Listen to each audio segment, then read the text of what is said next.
Our patient was a young man who was injured by an IED when he was a U.S. soldier in the Middle East. We met him for the first time probably about 5 years ago, so we've been working with him pretty closely since that time. So in addition to loss of his penis, he had loss of his scrotum and loss of part of his abdominal wall, kind of from the belly button down. So he had a very large defect, and part of the reason we considered him for transplantation was there is really no conventional operation you can do to repair something that large. So it made sense at the time to take an exact replica of that tissue off of a donor and give it to our recipient.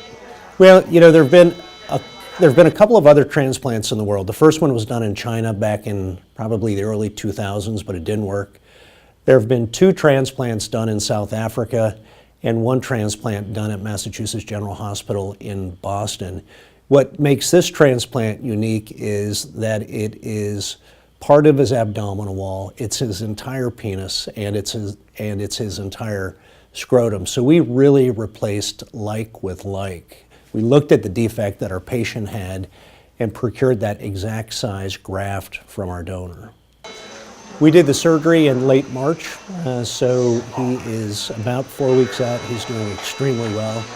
He's up, he's walking, he's showing no signs of infection or rejection, and will hopefully be discharged home at the end of this week. Well, you know, I think it improves it a lot. He's very young, and he has many, many years ahead of him. And this should help him significantly. I think his ability to void or urinate will be completely normalized. And we're pretty confident that his sexual function will return to normal as well.